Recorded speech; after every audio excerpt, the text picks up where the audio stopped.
The broadcast is now starting. All attendees are in listen-only mode.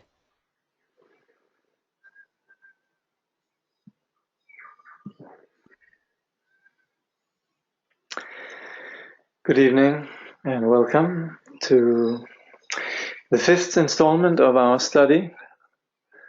And just sound check, just see if you can hear me. Somebody could just confirm whether you can see and hear me. Good, thank you. Thank you very much.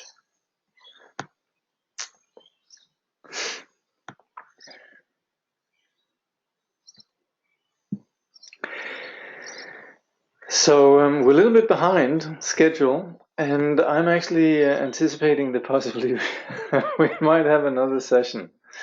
I hope that's all right with all of you participants. I guess it's better to do that than rush through the material. So and if you have something planned for that the evening of the last installment, then there is the recording. So I guess it should work. But I'm just looking at rather a lot of notes I have prepared here for tonight, and yeah, we might just we'll see how we go. Anyway, something I'd like to say overall. There are always a few overall things that should be said at the beginning of any Buddhist teaching. Notably, actually, the recognition that what we're studying has relevance for not just ourselves in our journey, but it is really studying the quintessential, you could say, science, the science of our mind, either being caught up in the small package of self-centering or opening up to reality, enlightenment. So in that sense, our project here is no trivial matter. So we are very often in Mahayana Buddhism encouraged to undertake any Dharma study and practice with the motivation to bring the value of it to others, not just our own little private nirvana. The other thing I want to say is that, you know, as I'm reading this, I'm just thinking, gosh, this is so appropriate, so profound, and in some way, you know, Trungpa Rinpoche's cutting through spiritual materialism was so important in terms of understanding what we're doing with Buddhism. What this provides is very much provides a really valuable insight in what we do as Buddhists, and you can say a lot of the cultural aspects that come with our journey. And that some of us might think, oh, that's got nothing to do with our journey, but all these aspects, they, as is clear from the text, reflects, you could say, the nature of our undertaking, our spirituality. Like Trungpa Rinpoche, he says somewhere here, people think they might need to avoid work to engage in spirituality.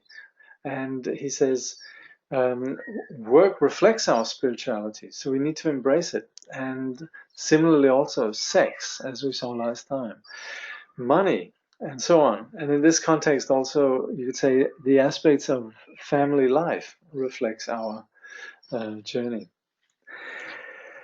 So in this way, I'm just saying, I think this is such a, I think it is a very, very valuable piece of scripture that we're looking at here. Anyway, let's do it. And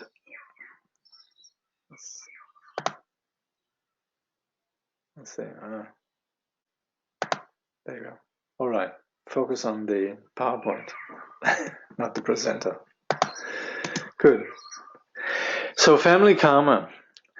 And in here, Trungpa Rinpoche gives, starts off with a description of the, you could say, scenario in a traditional Tibetan context, and what that involves, and how that, you could say, has common grounds with our present situation. There's quite some significant differences, but also there are some things that we can bring along to this.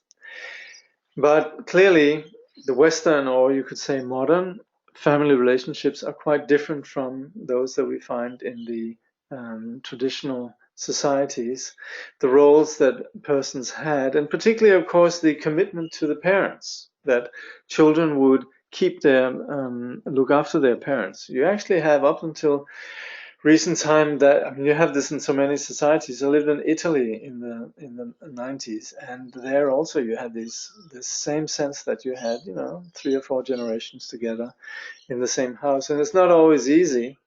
But there was, and possibly still is, a societal norm that prescribed this kind of respect, this kind of service. And as part of this, also, Trungpa Rinpoche provides the story about the young wife who tried to poison her intrusive father-in-law with this snake broth, right? Which it went wrong. The father-in-law, who was blind, who used to eavesdrop, and um, as a result of attempting to poison him. In fact, she cured him of his blindness, so not only could he hear what she said, he could also see. Anyway, that's more of a funny anecdote. The present day situation is different, but there's no doubt that family is still important, and still the relationship with parents and children, but it is different in that they don't live together, and there's not the same, you could say, sense that the older generation has this sort of unchallenged authority. That's almost you could say it's part and parcel. It's just intrinsic to modernity. The value of truth is modern. So anything that's older is naturally, you could say, excluded or relativized and so on. So in traditional societies that were not about modernity, then what the experience and wisdom of the elders had authority. Nowadays, then the elders are seen as outdated. And so there's not the same situation and so on, but there is still this karmic situation that's still a big karmic debt between the 2 generations, both the karmic debt to our parents and also the karmic debt to the children. Like Trungpa just says, it's probably not possible to sort of make any kind of qualitative or quantitative analysis of this situation. Parent-child relationship is beyond money. There is an immense debt to parents, and it is a fact that some people cannot handle this kind of relationship. Being indebted sort of seems to impinge on our freedom and so on. But there is nevertheless undoubtedly an enormous, you could say, situation of vast energy between parent and children, where this relationship is very often, while in traditional societies it was prescribed by society how the relationship should be, it's a lot more complex.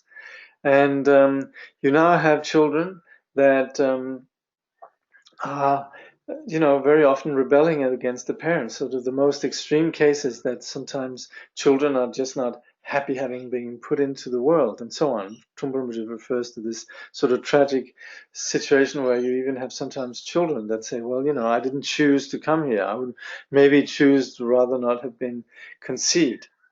Anyway, what this all comes down to is that we have a very different situation from that of traditional societies.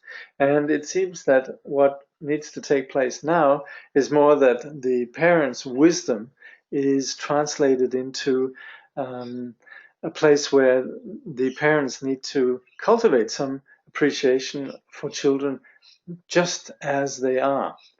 And the children, they being appreciated, then they also might be able to share what they have learned. There's a back and forth that you don't traditionally see.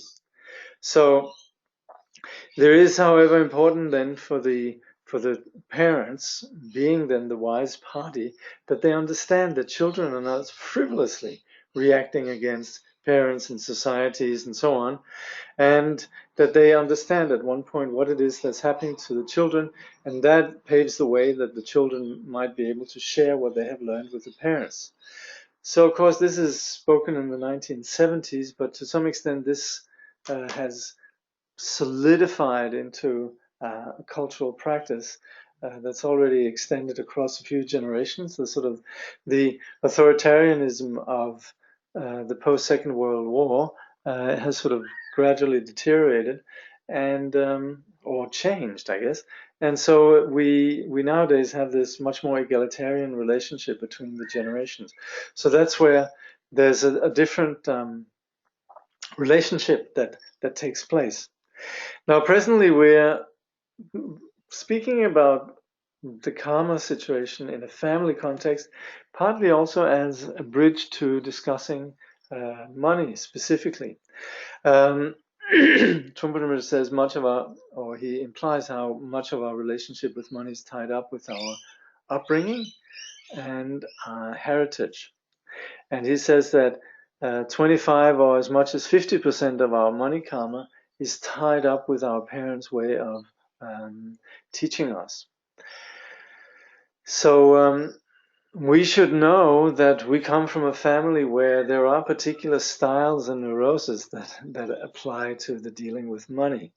And it's this can be problematic. This kind of attitude towards money is something that we're handed down across generations. Trungpa Rinpoche goes a bit back and forth then, and he then comes back to discussing the role of, or the attitude that the parents need to have with regards to their children. And he says, unless that parents regard their children as guests right from the moment they're born, they might end up with the attitude that the children are their property. So parents need to regard their children as guests. Parents should honor that person who has taken birth as their child. Honor them as you would a visitor. So you can't have the attitude that your children are your property.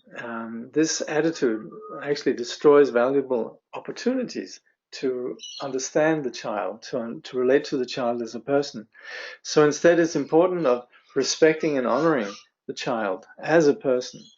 And that's where we should just be of service without any kind of expectations. And Trungpa Rinpoche says, if your child or if the guest decides to leave tomorrow, you should thank this guest for having visited, saying, we hope you enjoyed your stay here. What else can we do for you?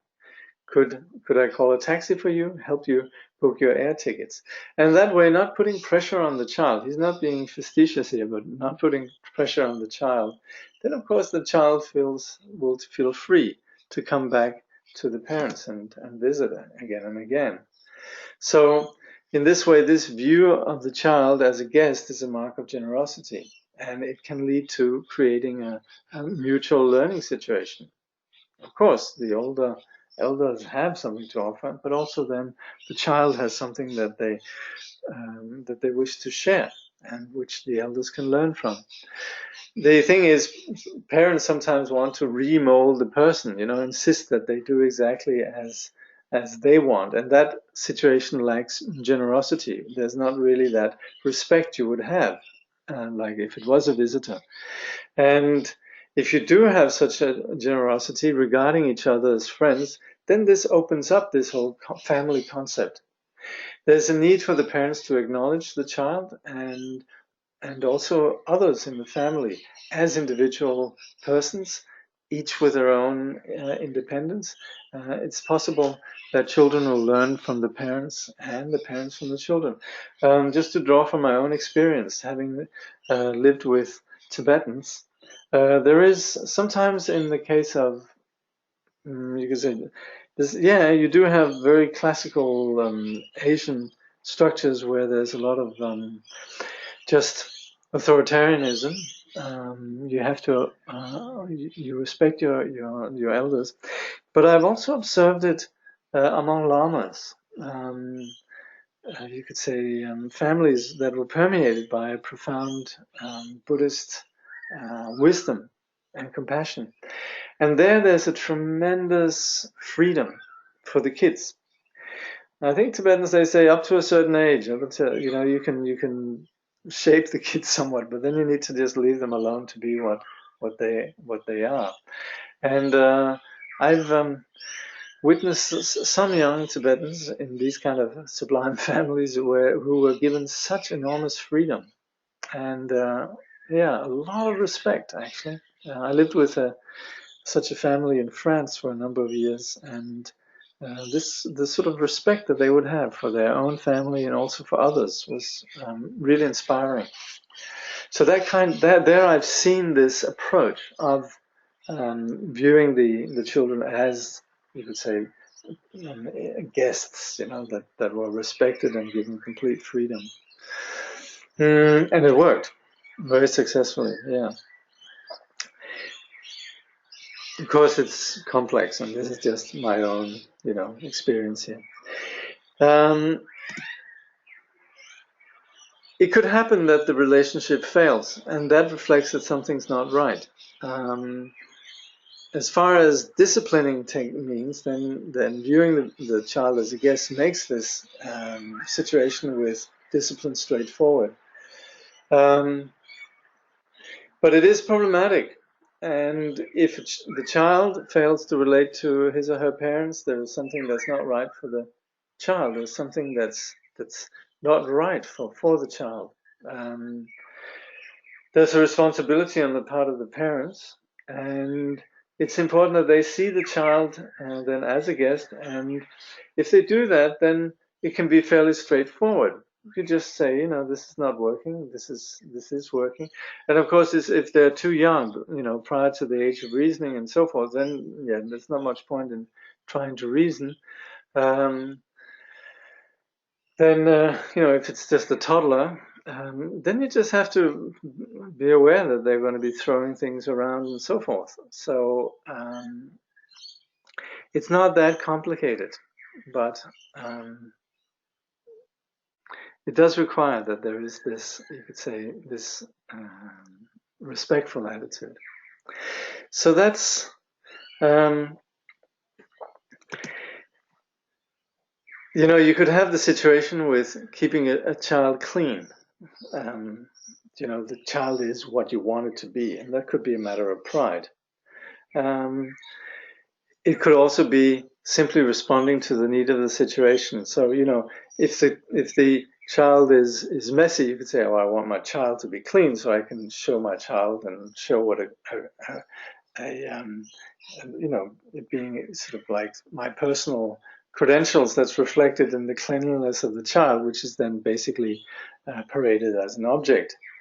But we could also very simply respond to the need of the situation, and that's of course the proposition here. The child needs to be clean of clothes. Then we relate very simply and directly to the situation. So that's, you would say, the presence of wisdom. Once the child leaves, it's not like it's the end of the relationship. The relationship can be worked on after the children have left home. If too long time has passed, it can be difficult. Better to address issues early. If things are not too extreme, after there might have been some difficulty between parent and child, then they can connect. And there is a situation where the parents probably would want to acknowledge some sort of, have a humble position, and possibly a third party can introduce a constructive perspective. But it is important that one doesn't leave it too long, and to address it early on, in the early years. The thing about authority and being respected and all of that is that children won't listen when something fundamental about you is set in their mind. So parents need to work outside of the existing expectations. So if the child already has a view on the parent, that no matter how true or what the parent have to say is, then the child might not be that open. And that's where there has to be some sense of, I don't know if we could use the word contrition, but at least to some extent admission that something could have been better. And at that point, then there's more of a peer-to-peer relationship, the child and parents as equally grown-ups. And it's important the parents sort of sidestep the pigeonholing of their cliched behavior. The children might very well have a fixed view, but if you can break that and sidestep that and work outside of that preconception, you can meet your child as if it's fresh, become friends. But without doing that, then it's very unlikely that the child will be listening to the words of wisdom of the parent. There's definitely a biological continuity between generations. And like we looked at before, this relationship between the two can be a relationship of pride or obligation. It's also possible to be simple and direct. And this could be the ground for a beautiful friendship. So, as Trungpa Rinpoche points out, and also what was referred to earlier, we could turn the child into an object of our pride. So we're saying, look what a good child I have, look what a good daughter or son that I produced. And that's sort of the pride. The obligation is then also, I have to relate to this person because it's my child, and I have to relate to this person because it's my father. But then again, this could be, there's a very real possibility that there just could be a simple, straightforward relationship. This biological continuity exists as a DNA, you could say, that manifests, but there's also a karmic dimension. And that is, of course, that we are connected. We've chosen to be reborn in such a place, and like Trungpa was just saying before, we could relate to our children as persons that we're honored that they chose us. But there's definitely, we always, in the West, we say, you can choose your friends, but you can't choose your family, right? And then there can be a resentment of that. That's the thing about karma. That is, karma are the situations that we just can't change. As in terms of the fact that we've arrived here, of course, when we talk about karma in the future, then it's not predestined. Then we could work with ways of shaping, breaking out of our habitual patterns and shaping the situation. So Trungpa Rinpoche says there are tremendous possibilities of approaching our parents and trying to work with them as selflessly as possible, relating with them rather than trying to push yourself into their territory. So that's from the point of view of the children relating to the parents, that we could be, you could say, attentive, careful. Things could have gone wrong in the past, and that's where we need to recognize that guilt serves no purpose and overlooks inspiration and the positive. No one is to blame. Chaos can be stepping stones. So you might very well have some situations that you regret, and situations of chaotic situations that have brought on guilt. But then again, to be caught by that and to keep reacting is neglecting that this kind of chaos can very well be a stepping stone for something new, something that we don't expect, and so on. So Trungpa Rinpoche says the only way to overcome guilt is by seeing that there's nobody to blame for the chaos or difficulties in life. Chaotic situations are not punishment, but they are stepping stones. When we become practitioners, then, sort of more specifically in the case of Buddhists and their parents, then there might be the lack of education, the parents not understanding Buddhism and so on. So communicating about the path of studying and practicing Dharma could be problematic. Yet, you should do it at some stage. So we might isolate ourselves from our parents, but then again, we also probably at one point would want to share if we're learning, if we're studying the Dharma, practicing, and so on. And they might also want to know. But it's tricky because parents, or traditionally, if we're talking about first generation Buddhists, the parents wouldn't know what Buddhism is and might assume it's religion, cults, superstition, what have you. And all sorts of ways you could do this right and wrong. But it's important that, in a way, that there's just that we try to be straightforward and understand the lack of education in the system and the lack of education of our parents, and just attempt to make it transparent and honest, that we don't operate with just reacting when we're communicating. Trungpa Rinpoche talks about various ways that we could have miscommunications and so on. We could just leave them in the dark, or we could begin to feed them with our particular personal version of Buddhism and so on. So it's tricky. So we could sometimes also have friends that could explain what we're doing to our parents, as at least the parents would be less defensive sometimes with friends. Anyway, this is, you could say, a unique situation when Buddhism is in transition in the modern world.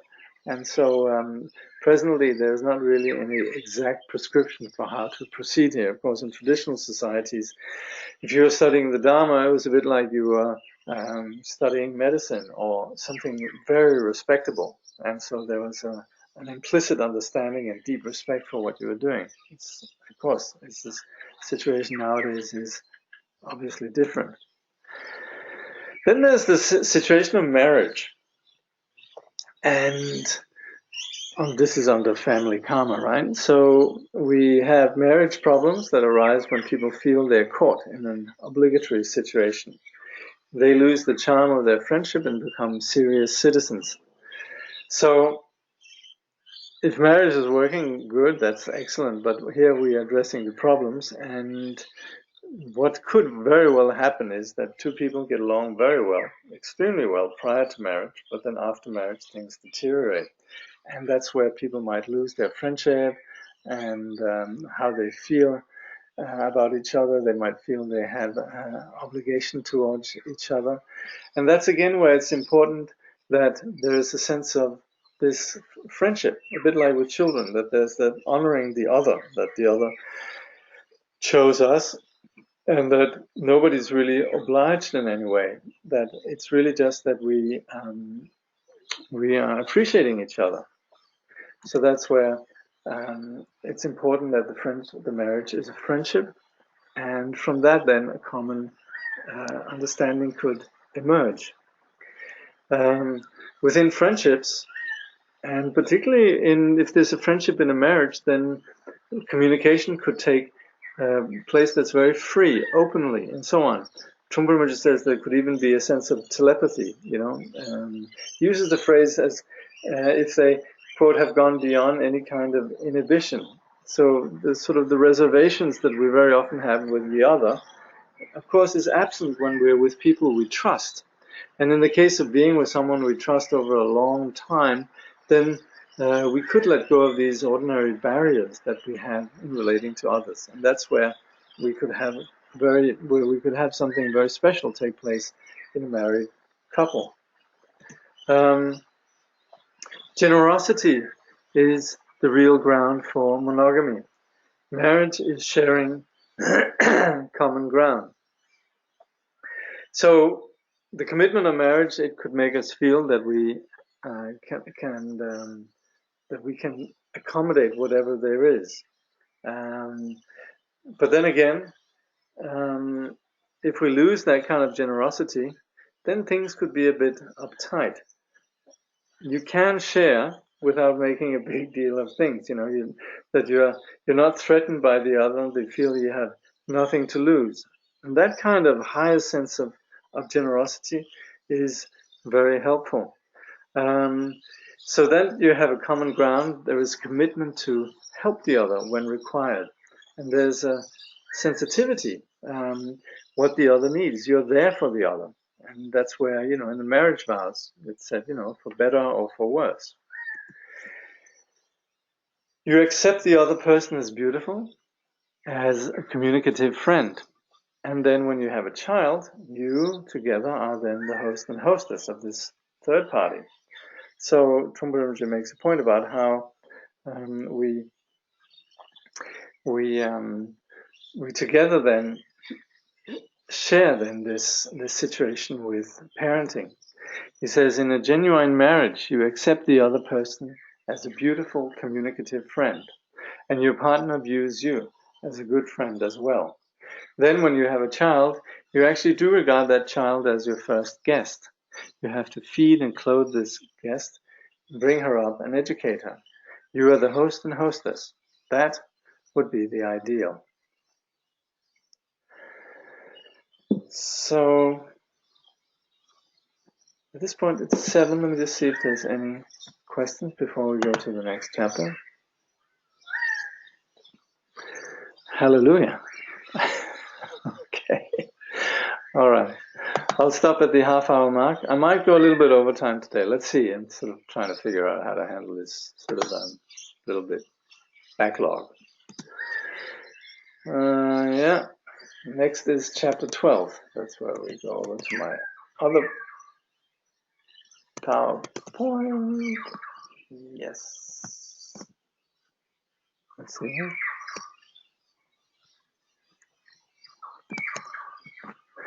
The question of money. So we've done work, we've done sex, and bridging sex and money. We've then done family karma. The beginning of this chapter is actually very funny. Trungpa Rinpoche's description of how spirituality gets tied up with money. But of course that reflects life in general and the role of money in general. Of course, Trungpa Rinpoche particularly grew up in an institution of Dharma where money is a big part of it. Actually, in Tibet, tukus were very often saddled with responsibility for basically providing income for the monastery. Of course, there was the whole bodhisattva ideal that the tuku, the master of the monastery, teaches sentient beings, but it also brings in a lot of offerings, which is seen by the administrators of the monastery as revenue. And so the whole, you could say, question of money and Dharma inevitably becomes tied up, maybe not in the view of the master, but certainly in those who end up becoming the accountants and the bursars and administrators. They think in these terms. There's a certain pragmatism in it, so we can't really divorce the two entirely. But the attitudes that get into it, they are very, you could say, very much reflect the, you could say, authenticity of Dharma.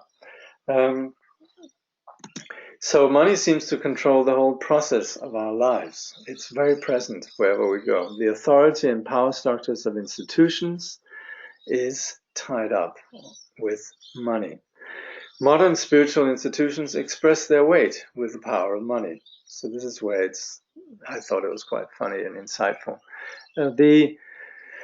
We can see how what we're doing, if we want to go out, can we? No, we can't. We have to stay at home. Do we want to go to the movies? Well, we can't. We don't have the money. We stay at home. Can we go to the Dharma Center? Well, the Dharma Center people, they also need money. If we don't have the money, we can't go to the Dharma Center. So our abilities to do what we wish or to make choices and so on is very much tied up with money. If we have it, we get what we want. If not, we have to make money. So money controls our lives to a very large extent. It's an intrinsic part. And in the case then of Dharma organizations, their ad campaigns, their structures, that's based on having money, and that's what enables them. So when we go to join a Dharma center, we're ruled by the structures there, and the structures are tied up with the agenda of money. So our experience in the Dharma center will be determined by our money. Some organizations seek to magnetize you with an eye on your wallet. The people who work there are driven by a wish for power, which again is linked to the money. So it's the money that might allow for impressive decor or, as a place where it's very serene and so on. But there might well be an agenda behind. When our dignity and worth become tied up with money, then there's a sense of insanity. It's sad when we are selling confusion in the name of truth. Money in itself is not a problem. So the degree to which our worth is defined in terms of money is, of course, nonsense. It's not as if we are lesser persons if we don't have the money. We could be very dignified persons with very few means. In the same way, we might also see that in religious institutions, how there's an agenda there. He says, Trungpa Rinpoche says, indeed, in my life, I also made the mistake of creating a religious institutions. I didn't mean to do it, but it happened like that.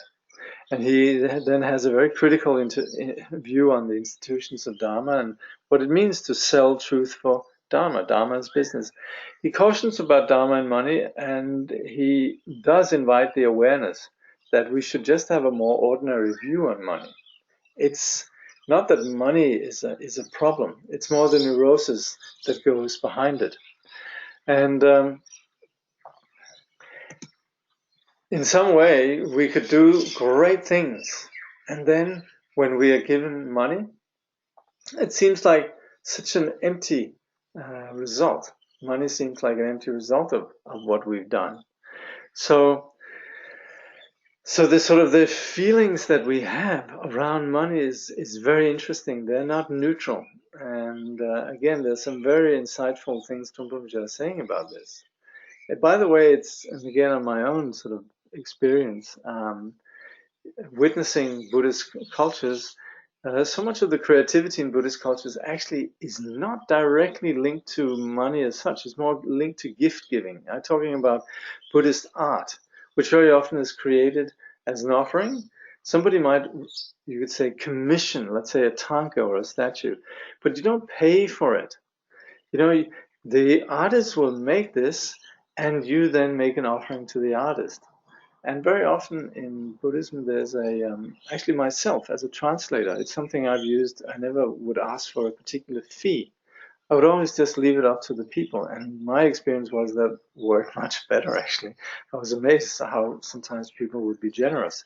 And similarly also then with tankas and statues and recently I went to Bhutan and I came across a whole team of painters and statue makers that were restoring a temple, and they were doing that without any asking for anything. Of course, the monastery then will make an offering to them in recognition of what their needs are and everything. It's a very intelligent and sensitive dynamic. But they wouldn't actually, the artists wouldn't ask for anything. I asked them, well, so what are you doing here? And they said they were having a vacation, they're taking some time off, they wanted to restore this temple. And it could very well be that they did this as an offering, but also that will result in, you could say, well, good karma and also the appreciation of the monastery. But we sometimes try to generate this kind of how do you say, blasé, cool attitude to money. You know, some people, they'll light their cigars with a dollar note, or they'll rip it up and all of these acts are really just sort of still making a big deal out of the money somehow. And Trungpa Rinpoche speaks about how, you know, people react when they see a dollar note or $100 note. You know, it's not just this paper. To pretend that it's not a big deal is sort of hypocritical. So the energy around money is quite interesting. Money requires awareness and discipline. Our relationship to money reflects our attitude. It is energy. Our attitude and motivation creates the value of that spent energy. So if we're careless and unmindful, then yeah, we might have easy money and it goes out again. Or we might not have easy money, but it just flies out without any awareness. So we need to be wholehearted and acknowledge there's a lot of energy associated with money. It's not something that just is there, and we can't resent it also. We can't all of a sudden say, no, I don't want to have anything to do with money. saying that is equally, you could say, acknowledging the bigness or the weight of money. So the way we spend our money, the cause for what we need and so on, is important, and there has to be a balance. We need to look, what is it that's in it? And of course, the shortcut in it, in this, you could say, this attitude and the motivation that goes around the value and the role that money has on us, has so much to do with, are we doing it just for ourselves, frivolously, or are we actually caring for others? Are we doing this with a wish to benefit others? This has a lot of implications. Anyway, we don't want to be sloppy with our use of money, and also money influences our communication. So if we're dishing money out, we are disregarding its energy. When we use money, we're communicating. It goes from us to others. And if we are trying to get money out of others without, you could say, recompensating properly, it's abusing with money. And it essentially corrupts and could lead to a break in the communication. This has also a lot to do with pride, that people, they identify with the money, and being, you say, losing in money is hurting people's pride. If we use money to open up, it ceases to come in between. So if we're generous, there's a more easy communication. Usage of money is secondary. It's about our attitude. So it's not as if there's a right and wrong about money. It's more about the way that it's done. And again, back to what the interesting point is, we're very serious about this money game. So if our attitude about money is one of giving, we can free people who are caught up in a conceptual web of money. We can inspire them. If we just offer to pay for a cup of tea, that makes an easy dynamic. But just being sort of detached doesn't mean that you're cutting down on anything or you're changing your use of money. It's not about that. It's not that we have a particular policy. It's about our ease, our lightness. So the value of this lies in the preconceptions, and spending is letting go of preconceptions. Of course, other preconceptions can follow, and it's really subtle where the seriousness around money can be quite solemn. We can do certain things such as acts of generosity, but it might come with expectations and so on. So this money, this paper, is really something that's very indicative of where we're at in terms of our attitudes and our dharma. Of course, what's implicit in all Dharma is that we could have a less solid attitude. Being a materialistic person doesn't mean that we're non-dharmic. It could very often mean that we're just practical people. Again, money tends to bring on the temptation of competitiveness. So appreciation of money is not necessarily heavy and greedy. Money in itself is not a burden, and it could actually be something delightful. Trungpa Rinpoche says feeling guilty about handling money is like feeling guilty because you breathe air. There is nothing, end of quote, there is nothing wrong or negative about money in itself. Rinpoche mentions this dinner then with this wealthy person who kept apologizing about being a materialistic person, but there's no need for being guilty about money. He says you can do your business completely and properly. The problem comes from something behind that, end of quote. So money tends to bring on the temptation of this wanting more and more, this sort of imperialism that is essentially the game of ego, the imperialist battle of ego. Without the competitive game, we could instead wish others well, which is compassion. We could be light about our money. We could have it, yet we could have money, yet we could sometimes hitchhike.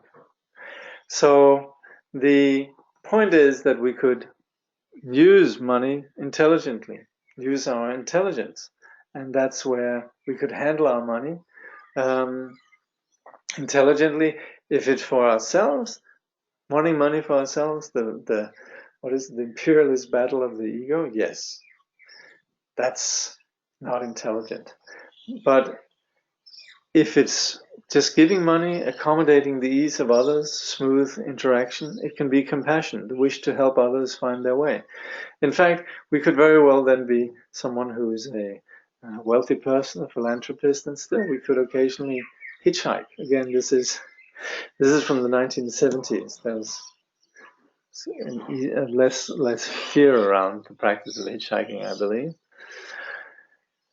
In Asia, mendicant monks are part of the community, and this lifestyle allows for simplicity and space. Poverty can be more than lack of money. It can be lack of space. So the practice of being mendicant monks and nuns, that's part of Asian societies. And it might be difficult to transpose this to the modern world.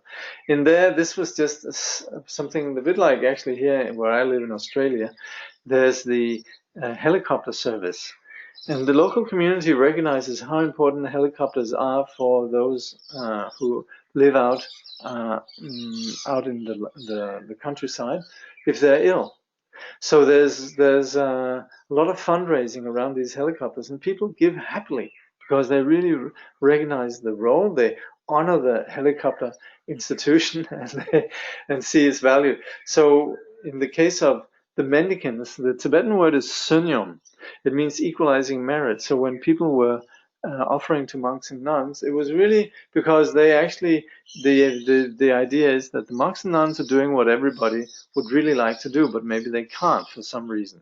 And so to enable others to participate in these valuable projects that the monks and nuns are engaging in, namely enlightenment, then to connect with that, then people have the opportunity then to give them something which is then their needs, covering their needs. So it's not like the monastics are sponging on the lay people, rather than it's the lay people that are given an opportunity. So in that way,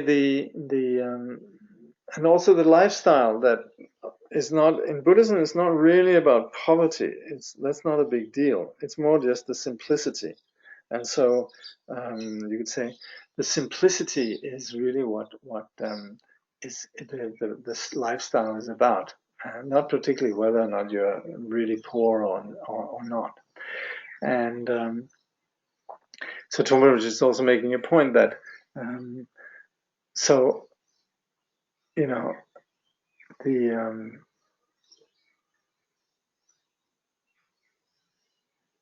lack of space can also be a poverty. Yeah, poverty can be more than lack of money. It can be simply just lacking space, or it can be lacking opportunity. So that was then the chapter 12. Chapter 13, the karma of money. So like karma, sorry, there's an odd that's an odd comma there. So it's like karma, then money is a force. So again, we acknowledge the role that money has. We all have money issues. It's not about the money or our possessions. So sort of elaborating on the last chapter, most people have issues with money, or they have some sort of unresolved issues with money. Then some have less neurosis. But very often it happens that we have these issues, fighting over it, being worried about it, and so on. And that also then leads to other issues. What we choose in terms of our career and how we live and so on. So some people feel the need to hoard and they need to have possessions, and others enjoy giving it away and then feeling heroic about giving it away.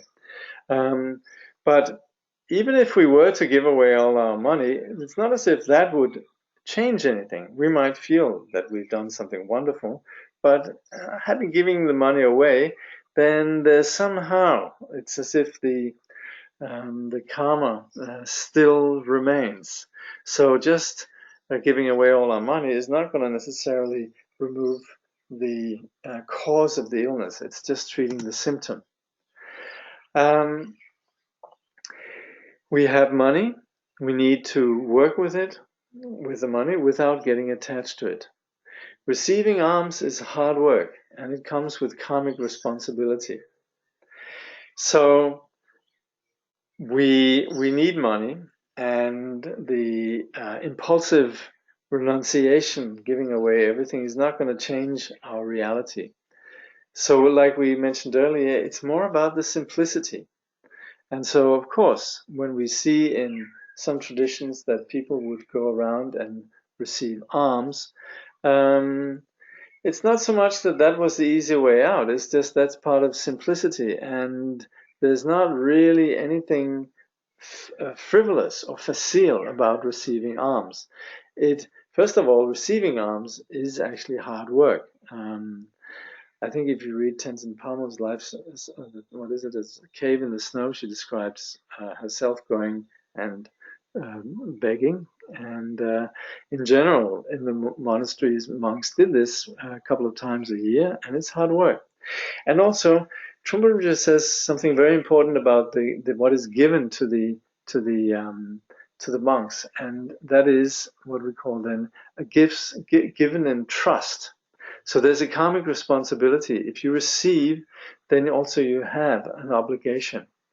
So it's not just that with receiving alms that you're kind of like the Australians call it, I think, a dole bludger, somebody who just lives off welfare. It's very, very different. This is more that there's like you mentioned before, sharing of the karma and a lot of karmic responsibility. So here also Trungpa Rinpoche refers to the sort of the idea, hippie or counter-culture idea of ripping off corporations, and that supposedly is a good thing, sort of like Robin Hood. But this actually involves an attitude of societal vandalism. It creates a very negative energy. Spirituality and the path is not about raging against the establishment. It's about relating with the world. And Tibetan monks and nuns, they had plenty of worldly links as part of their path, their families and so on. So monks, they essentially were not apart from the society. They had to finance themselves. So the idea that the spiritual people we are apart from the world doesn't make sense if we're irritated and still fussing over money. Money is not the problem. Our irritation and attitude about money is the spiritual concern. Without actually working with that, then we're not going to be free. So there's no escape.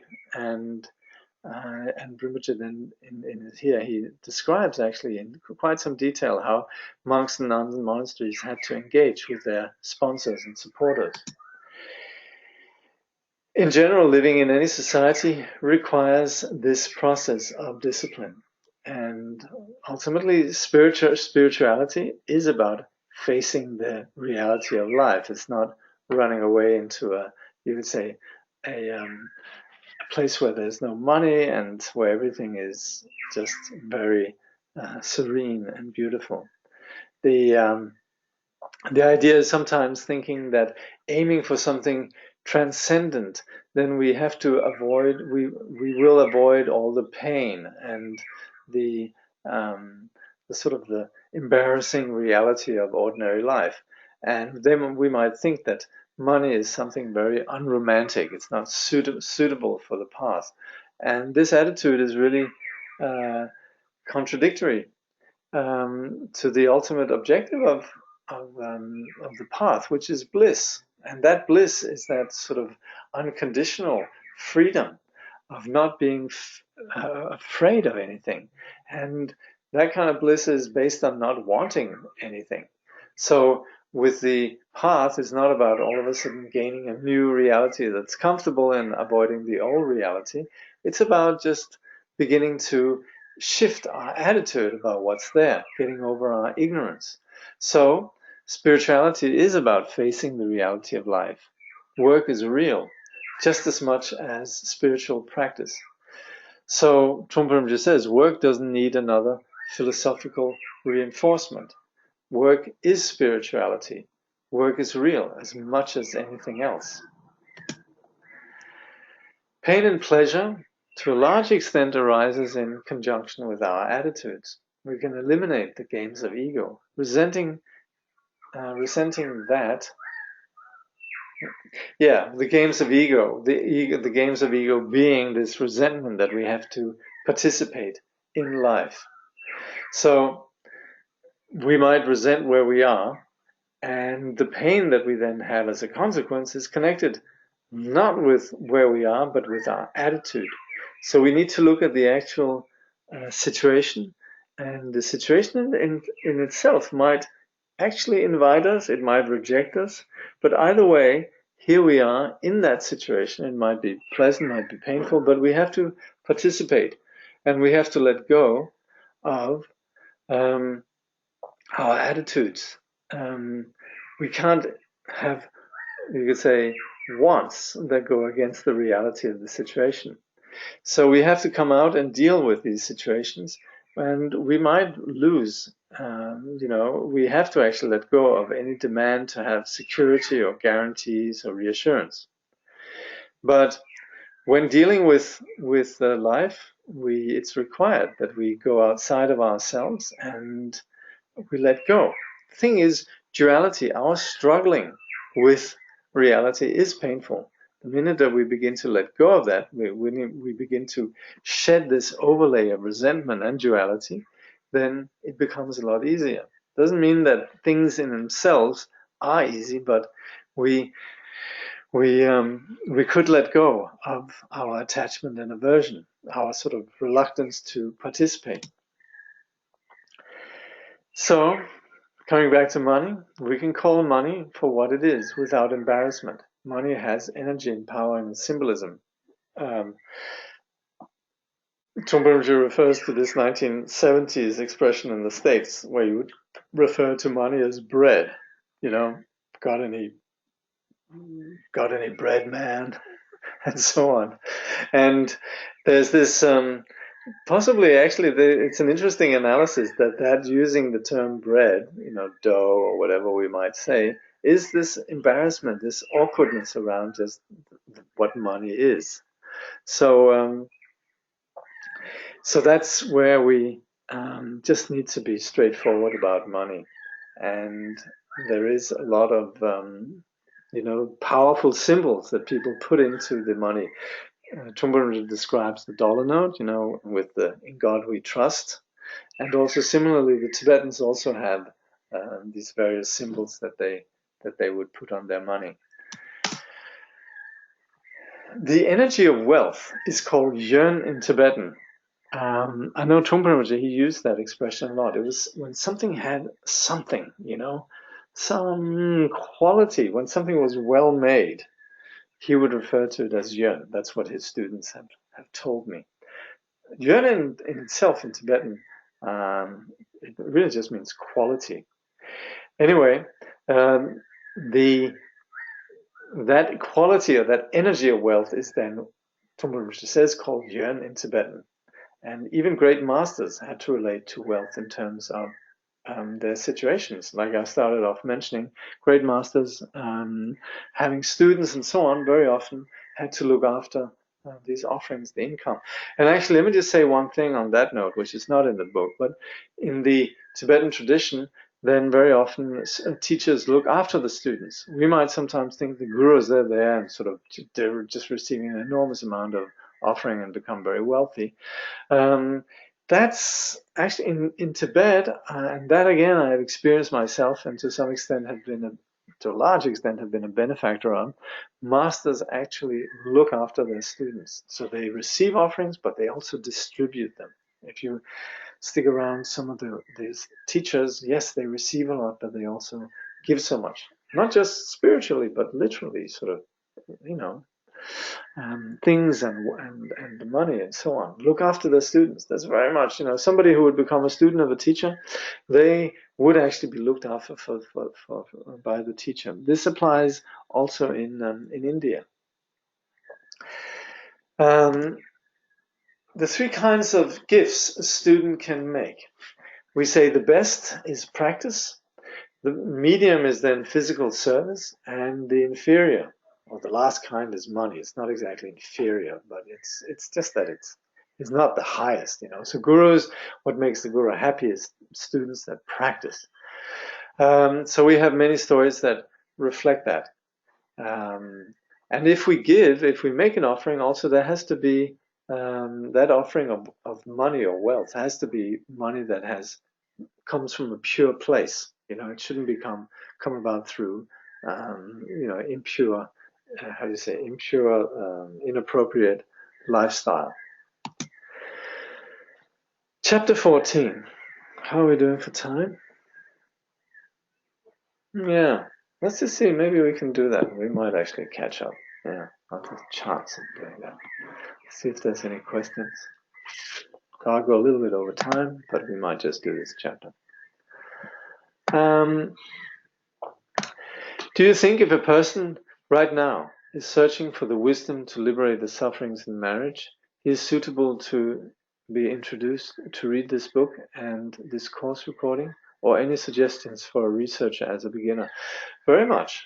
I think the premise is very much that the person would be a Buddhist. So it's somebody who already appreciates, you could say, the ambitious project of Buddhism, which is shifting one's attitude, not the conditions. But if such a person has that kind of openness and trust in the teacher, very much, I think this book is really helpful. How do we build the right attitude in earning money? Well, that's where I would say study this book, read it again and again, read between the lines, see how the words in this book translate into your own personal experience. How do we view the concept of separating or divorcing if marriage seemed not working in healthy ways for both parties? Well, I think Trungpa Rinpoche was not too worried about it. I think he wasn't viewing marriage as something that we are forced to be in. I also think he's pretty wary that divorce could be the easy way out. I think there's a lot of implication here that we want to shift our attitude. Yeah, the whole thing of viewing each other as friends is really the key to making a marriage work. And there's generally this attitude, and Trungpa Rinpoche talks about it elsewhere, and also reflected in the whole idea, you could say the tantric idea of karma mudra, is that significant other is someone there who represents the world for us. So it represents our karma. So when we're close to somebody, the dynamic of that situation reflects what we actually need to deal with. We might have, you could say, issues with the world, and the person that was close to us reflects these issues even more. So it's not about, you could say, exchanging that person, because we might just find the same dynamic happening again. So the concept of separation or divorce, I think, in a Buddhist context is, yes, it's possible, but at the same time, it might not be the ultimate solution. So on the Dharma path, we don't think of any tied-up relationship as the idea of marriage, right? Well, like I said before, we have a commitment. We have a commitment to the world. We have a commitment to our family. And in that sense, also, we have a commitment to those that we're married with. So that goes without saying.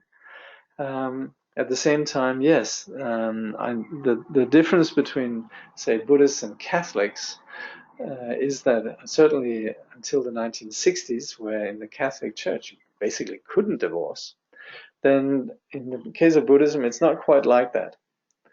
But also then you look at Asian societies, there's so many other things that apply.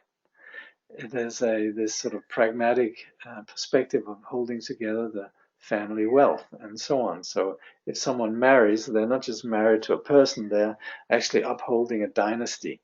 So in the modern context, that's not as strict, and that doesn't weigh as heavily on the relationship as we had it in past. Okay, I hope that answered the question. What's the difference between commitments and responsibilities? That's a good question. Let me have a think. Commitment, I guess commitment is more to do with ourselves and our integrity and the, you could say, project of the path. And also, yeah, it's our love. And it has more to do with our integrity. Responsibilities is more that we're caring for others. And of course, also that we see our responsibility for our own actions in terms of ourselves. But it's more, you could say, prescribed in terms of what we need to do. So I guess commitment is more on a deeper level of our person, and responsibility is more in terms of our action. But I would say right now, if you ask me right now, and I'm unprepared for this question, they are very closely linked. Yeah. So these are just what I just said here is just my first thoughts about this. Yeah. All right. Let's just try and go on a little bit longer, and let's take that chapter 14, business ethics. It's a very practical chapter. So business can be a medium for propagating Dharma. We can offer a vision and a society. So our business can be a place where we express the values of Dharma in our way of handling our professional life, our lifestyle, and also our values. And particularly, of course, some of you know that Trungpa Rinpoche was very big on what he called Shambhala, the Shambhala vision, the vision of the Great Eastern Sun, and so on. And that's where we very much work on integrating the, you could say, spiritual journey with our practice within society and within work and family life and so on. And that is very much about expressing this dignity and this vision with dignity and wakefulness in everything that we do. So developing business from that perspective is not only providing jobs, but it's also providing an uplifted vision and providing the context for creating an enlightened society. So we need to look at 4 problematic kinds of motivation we could have: wanting to be rich, wanting to be powerful, wanting to be independent, wanting to be a creative genius. And it's about practically looking at what kind of human power and economic power will achieve this objective. So we look at the values of our motivation. So there's a few flawed kinds of motivations we could have, yeah? Wanting to become rich and having others that are under us and so on, and wanting some sort of personal entitled freedom, without any allegiances or responsibilities or commitments. And then also we might want to express our talent, our genius. I remember some years ago, Tsongtsen Rinpoche, he spoke on the need to just settle for something practical to young people, in terms of career. He advised, do something that's useful, like become a plumber or electrician. Be a little bit careful in terms of sort of wanting to express yourself and wanting something higher and meaningful. That could happen, but that's a bit of a luxury. What would work is really sort of identifying where we could go wrong. We could very well adopt the Bodhisattva ideal of placing others first, that what we're doing, in fact, is providing a means for others. So this is founded on bravery and skill in being resourceful. This, we can try it out, but this is an approach we can trust. So basically, the implication with the Bodhisattva practice of placing others first is, first of all, it works. It's something that we, in experience, we can see ourselves when we are caring for others above ourselves, rather than looking, am I being, you could say, gratified, satisfied, fulfilled. Then we don't have, actually, if we're looking for others, there's not really any burden, there's not any promise. And it's also not that we're heavily being dutiful, or anyway. The Bodhisattva is really just caring for others. We're just putting others before ourselves. We're courageous. And with that comes some skill in knowing what to do. The situations invite their own solutions. So it's not about ourselves. And in that sense, we actually are remarkably free of neurosis, self-consciousness, and we can trust what we're doing. We will look at the obstacles that we face, and the elimination of these obstacles. They might actually enable us to have some confidence. Anyway, this kind of questioning is really fundamental to the Buddhist notion of renunciation. So it's not about not having a job or anything. It's more that we're not perpetuating this cause of suffering, which ultimately is just doing things for myself. There are certain things that then we need, and this is discipline. And so we could have some, when we're working, we could have some obstacles to discipline. So that's where we're looking at this. Obstacles to discipline. We have, first of all, habitual patterns. So there we might want to identify that we need discipline that cuts through our habitual patterns. We need to be complete persons free of habitual patterns.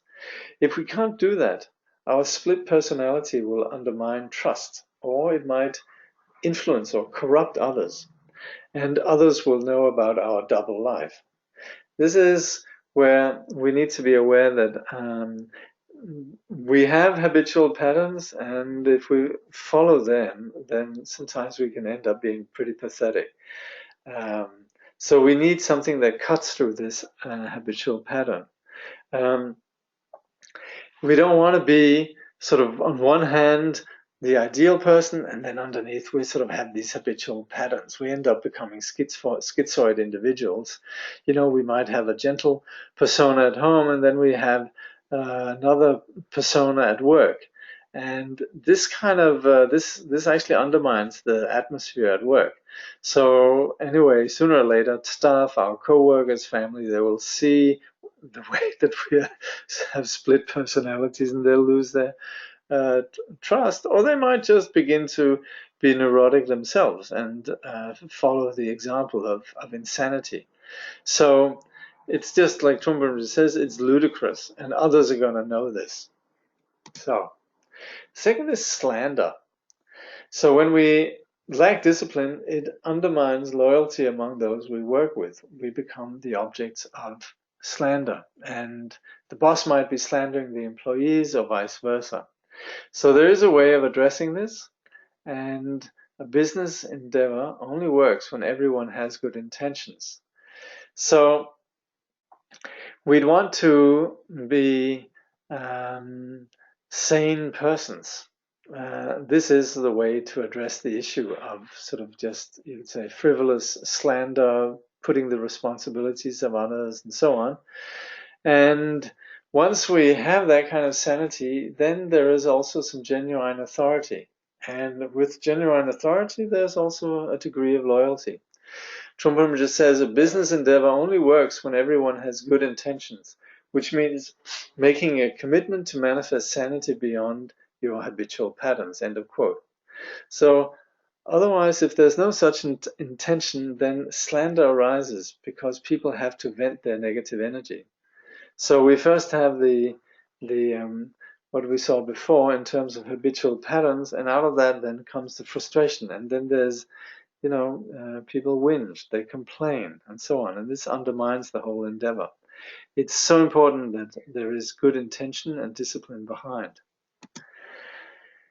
Then there's untruthfulness, lying. So as we fall into the trap of lying, we're still free to return to our sanity. We don't have to go on. about this. And again, this is where meditation is important, because with meditation we begin to be a bit more free to step out of our neurosis.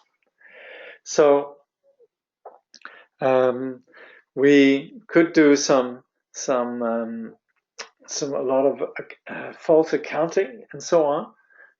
We might be business people who sort of try to sell something we don't actually have, and that could be problematic. Of course, we could trust in our product, and then we might say this could very well work. But we also need to, as Trungpa Rinpoche says, be quite transparent about it. And so in that sense, we shouldn't have to come back later and then make sort of improvised half-truths later on and so on.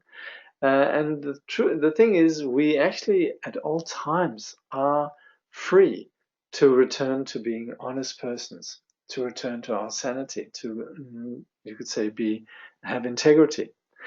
But to do that, so often it's difficult if we're caught in habitual patterns, and as we see here, what comes out of it, slandering and lying. So it's difficult once this habitual pattern takes us, and that's where meditation, a place where we can, you could say, have some gap, some space, some ease. Then there's a sense of courage that comes from not being trapped by our, you could say, narratives and style. So Trungpa Rinpoche says sitting could add 50% to our sanity. Then there's laziness, sloppiness. You avoid work. There's underlying depression. We have things that need to be addressed, but we kind of don't really want to do it. And in such a situation, we might only work because we're pushed to do it. We do it like last minute. And there's not any inspiration that when the work that needs to be done is clearly it needs to be done, we then delay it. We procrastinate, and we lack the enthusiasm of just getting things done. We don't have that satisfaction of just completing things well, because we fall into sloppiness. So the opposite of all these obstacles is then to be free of these things, habitual patterns, be free of slander, be free of lying and laziness. So that kind of discipline is essential to business. So it applies that we need practically to get down to meditation. Like T-shirt in Rocky Mountain's Dharma Center used to say, don't just do something, sit there. So it's not just about us, it's not just about sitting and not wanting to work. Meditation is not anti-work.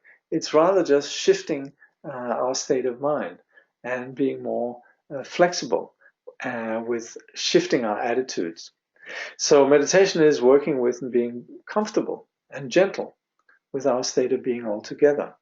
So this is beginning to open up for a dimension where we're not under the gun, but where we're actually happy to meet the challenges.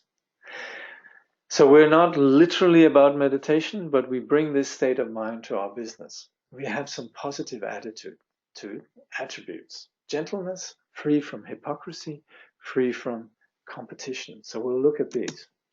Gentleness, we are complete individuals without a separation between work and domestic life. So it means we're free from the problems above, which are essential problems of struggling with the world. Here we are willing to meet the world with non-aggression, gentleness. So we're free from the problems we associated that were mentioned above. And we're free from depression. We can smile. We can be appreciative. We're happy with the things that happen. And with the difficult things that we meet, we can meet them with, you could say, straight on, with a wholehearted sense that we look at the conditions and address the conditions without necessarily feeling there's an overlay of or overtones of something unworkable, or it's a reflection on our inferiority and so on. We don't have to be threatened by the circumstances. Free from hypocrisy. We don't need to avoid anything. Our business is part of our dharma. We are persons that are willing to work with reality. Our work is then not a frivolous project, and it's also not that we are beginning to take over the world. We are not building some economic kingdom. Free from competition. We don't need to compete or manipulate. We can definitely try to, you could say, provide something that's good, but we don't need to see what we're doing in terms of, or the value of what we're doing in terms of being better than others. This is a very toxic attitude. So we don't need to compete or manipulate then. The problem arises when we don't have, you could say, stable meditation or mindfulness, and we are subject to the insecurity of our self-centered narratives. And as a result, we have the attachment or the passion, the wanting, the desire, the ambition, and we also have aggression. And we have this overall fear, stubbornness, ignorance. So all these, you could say, unconscious, insecure patterns, they're, you could say, illuminated through the practice of meditation, that we begin to wholeheartedly take ownership of our world, of ourselves. So there has to be some sense that we need to overcome this state of mind of competition, as seeing the other as a problem, and also seeing ourselves as a problem. So we need prajna, discriminating awareness. So first we have meditation, and now we have discriminating awareness. So discriminating awareness, or prajna, that's seeing clearly. So that's seeing what happens in situations. A very important thing is loyalty, where we have a commitment to others. So we appreciate, we learn from the others, and there's two extreme positions that's remedied with this kind of prajna. There's what we do sometimes where things go wrong is we might freeze, saying we cannot do anything. That's nihilism. We're overwhelmed. And then when things work out, some people, they go wild, and that's eternalism, thinking, oh, forever, it's, we make a little bit of money, things are going good, we think, oh, I'm going to be fine forever. So it applies, but in terms of loyalty, it's important that we realize that others are not objects. You have appreciation for the others, and not just for their capacities, but you see not just what they serve in terms of the company, but also them as people, their unique qualities. And that has to do with softness and gentleness. And we can, of course, increase our professionalism and, in fact, build our abilities within our field from that kind of knowledge of appreciating and learning from others. So it's not about imitating or mimicking, or, it's not about industrial espionage. It's really just about connecting with others. So with this kind of discipline, we begin to have some sense of supportive atmosphere, the kindness that is actually caring for others. We are willing to expand, learn more things, leaving the familiar behind.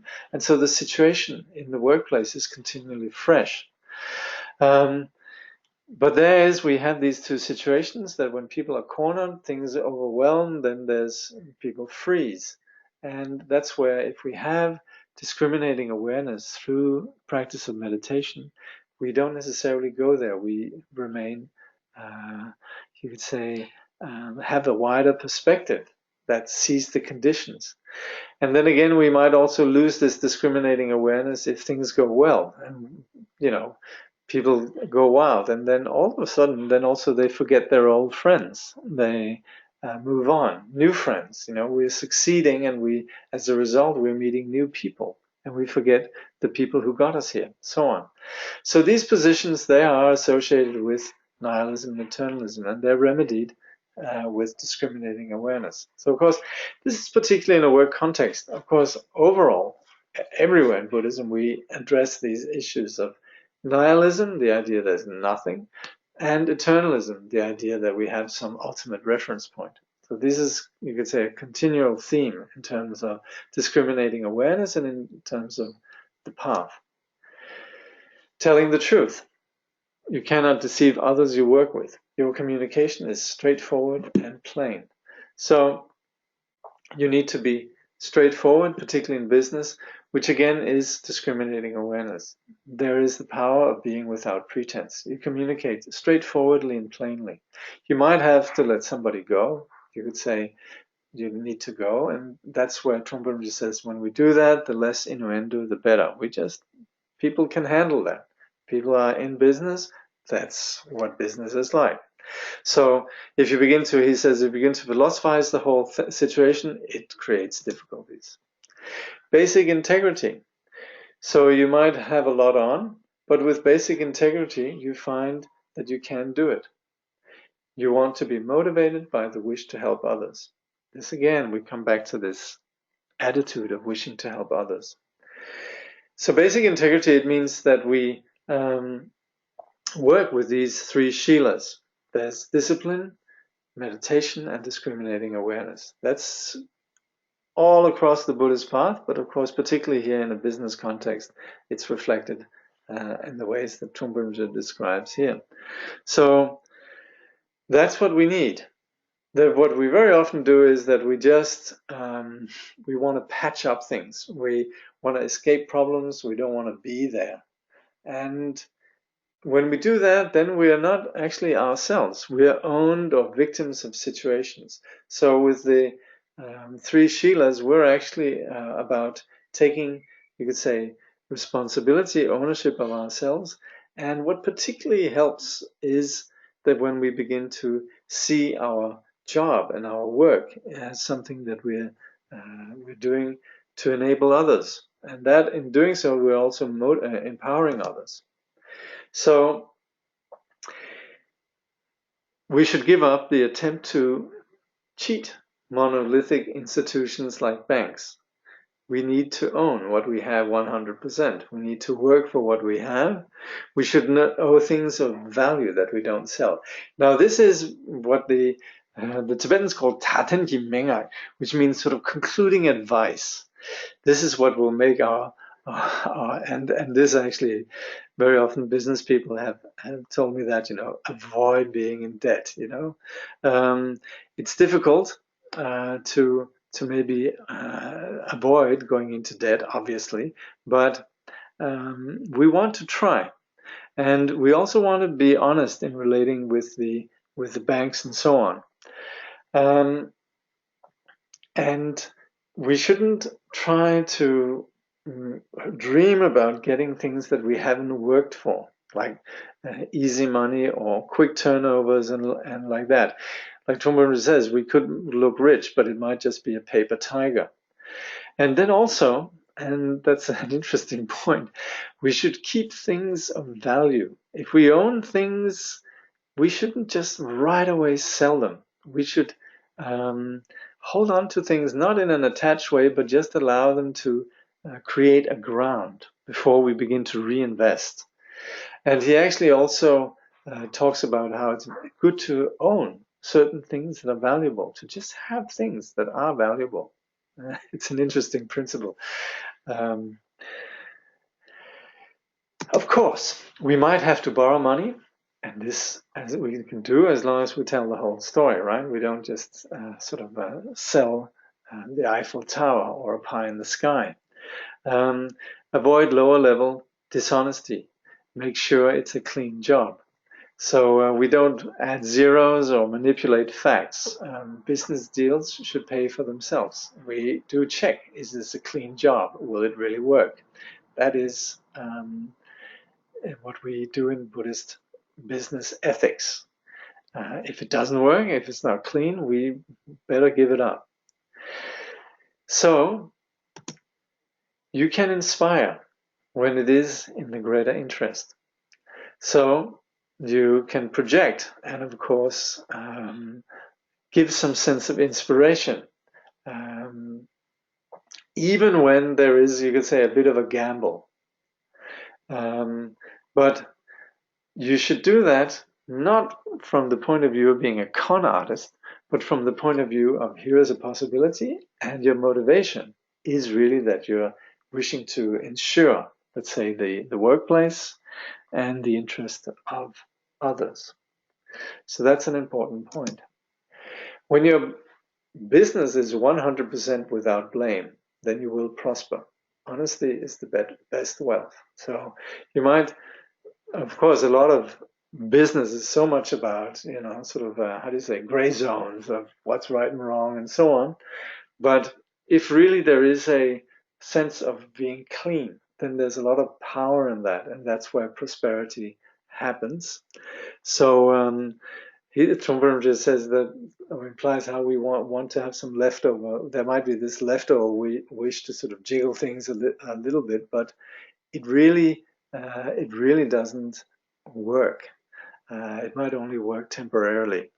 And he says then, honesty is the best wealth.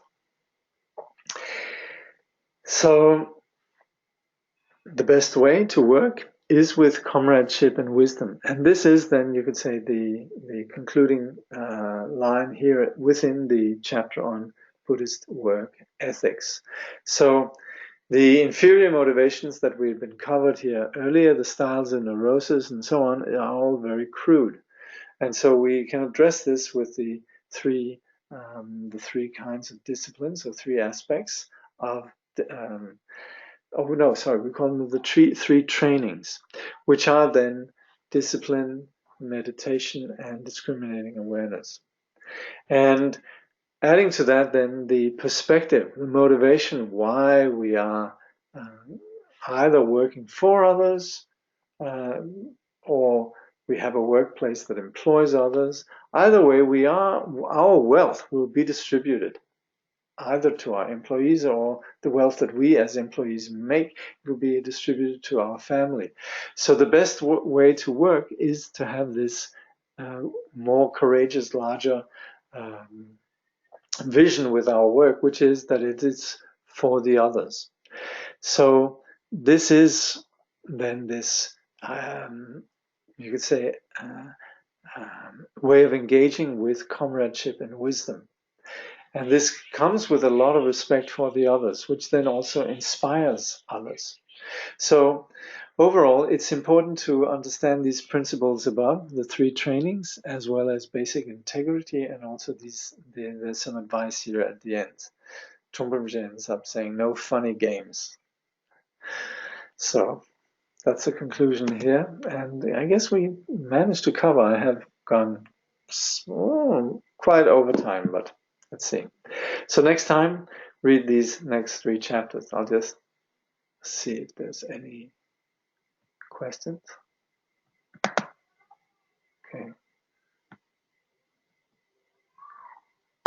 Okay. All right, there are some questions here. Okay, well, look, I hope you're all good with the overtime that I'm doing here. I don't mind, actually. Let's see here. Ooh, that is a substantial. There's quite a question there. What if you are being asked by your boss to lie with numbers on financial results? I have to say, you're asking. Hold on. Let's see. Oh no, there's some other question. That's a tricky one. And you are. I think everybody's not. I think it's an open secret that the person who's presenting this material is more a Buddhist than a business person. Anyway, let me just see here.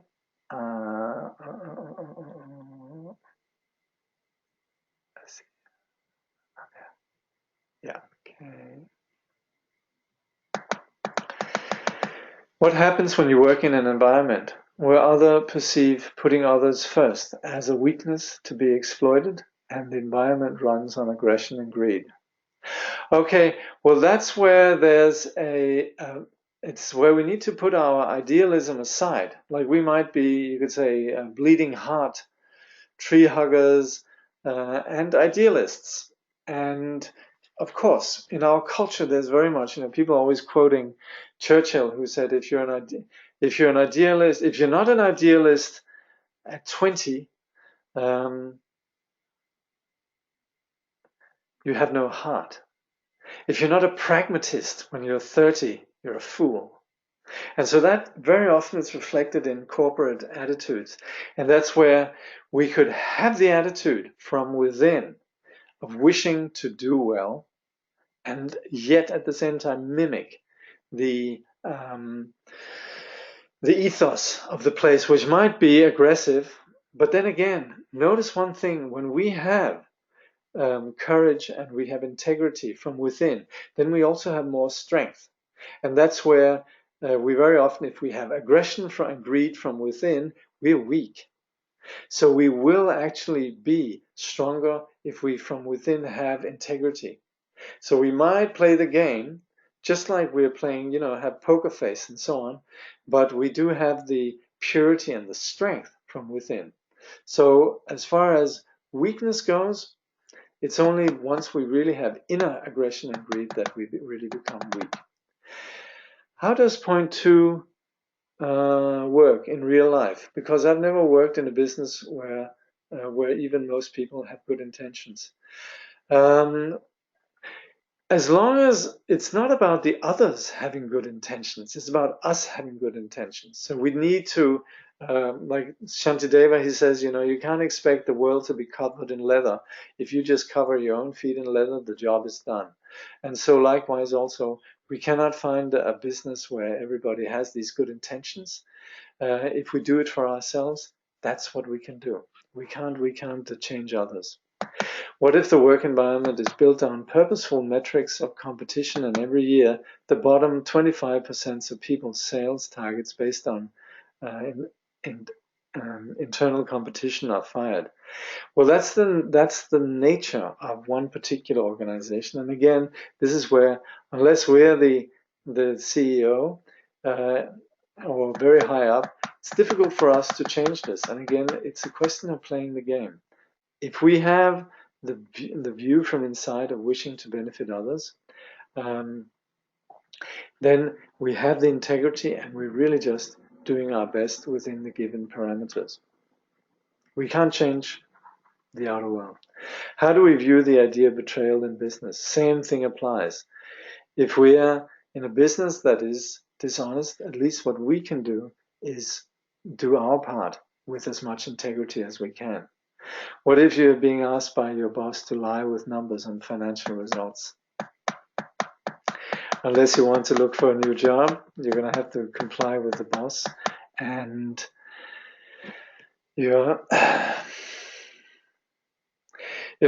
remember recently with, what was it, Volkswagen, right? There was some little engineer that got for, all the, where they had something inside that when they were being tested, they would give out flawed data. And of course, some little engineer ended up being, pinned with the blame. But then again, if we are the ones who are being asked to do that job, if we're doing so just simply without the wish to deceive, and just because we need to have an income and so on, yes, we might be pinned blame later on. But if we really have integrity, we can do so. We can have that without blame. Otherwise, it'll be, David against Goliath. Okay. Thank you so much. One thing that this book doesn't deal with or touch on is sickness. Chronic serious disability that means work is not possible in the sense of daily work to make a living. It's just not mentioned. There is assumption that one works or one is avoiding the world via avoiding work. Not so much. You have to remember this was addressing counterculture people in the 1970s. It was really about challenging some flawed assumptions that the spiritual path lay outside of society. The idea of illness is definitely taught. There's a lot of teachings on this, particularly in the Mahayana teaching. So even though this book doesn't necessarily reflect that, it's something that is dealt with many other places. Anyway, this is a long question. I'll keep reading it.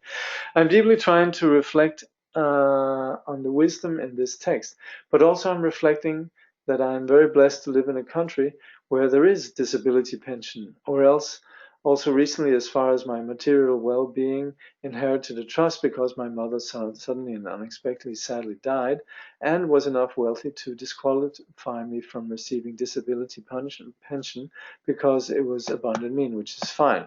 I understand, and I'm blessed to have my needs met. I know in another country without such medical system and these types of means, I would not fare well at all and most likely die. The tricky thing is most of the time my disabilities are not obvious for short periods of time in the company of others, and they ask, what would you do? It's like the password question into society or something.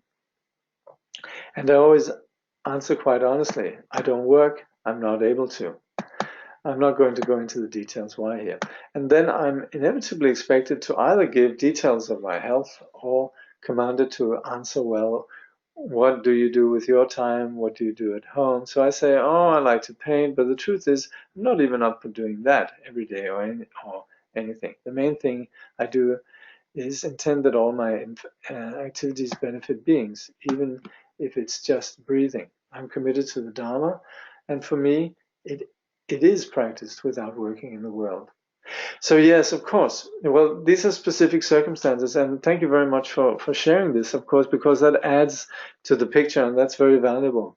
So thank you for sharing that. And of course, it again applies. It's not so much about what we do, but what's behind it. At the end of the day, what Trungpa Rinpoche is saying in terms of work comes back to bodhicitta. So we could say we're packaging the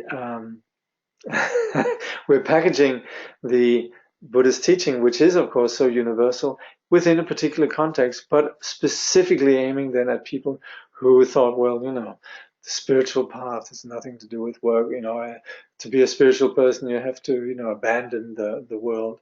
And that is not at all the case. And if you look in Buddhist cultures, there's not that attitude at all. There's very much the attitude that, that Dharma is integrated within society. You see this in Thailand, you see this in Tibet.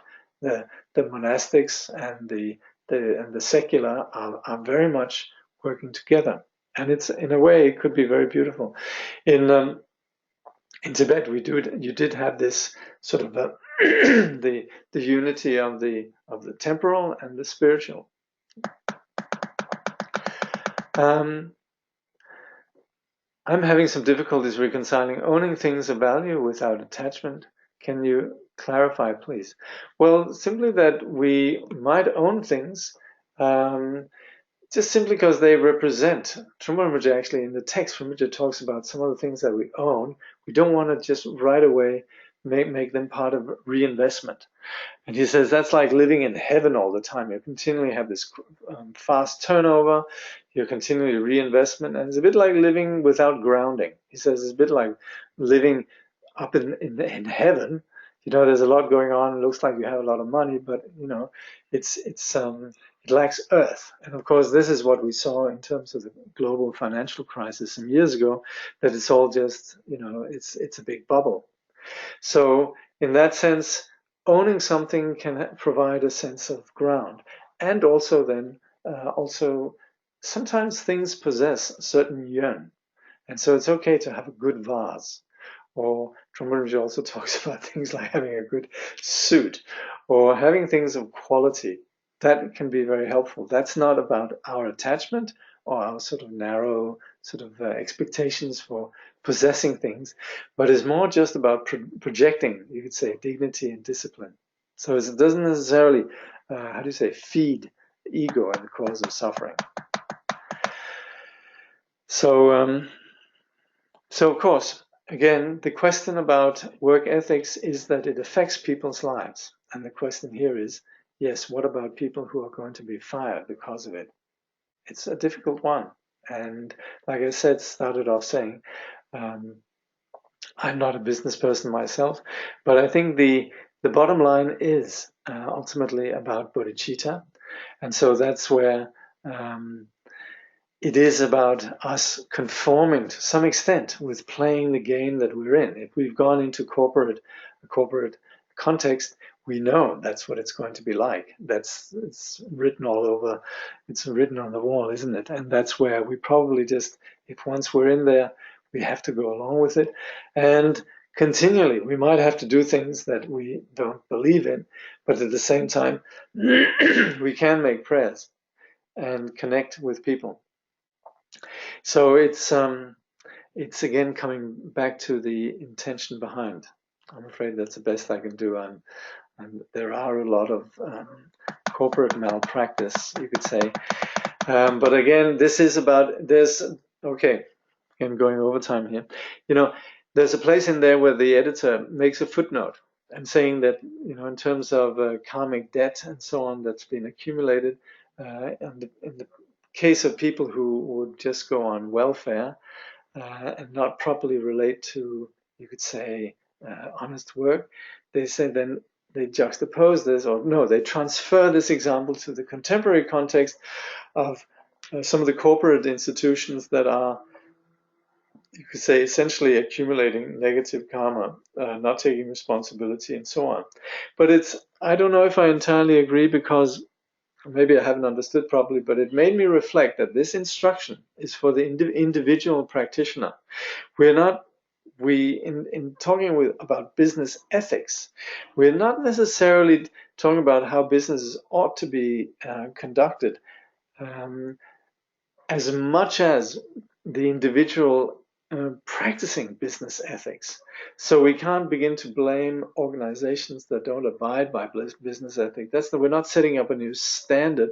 We're setting up how the individual practitioner can guide their attitude in their application of business ethics. So we're not setting up an ideal for how business should be conducted. We're talking about how the practitioner who is in business and who might be a CEO or might be an employee, how they can conduct business. All right.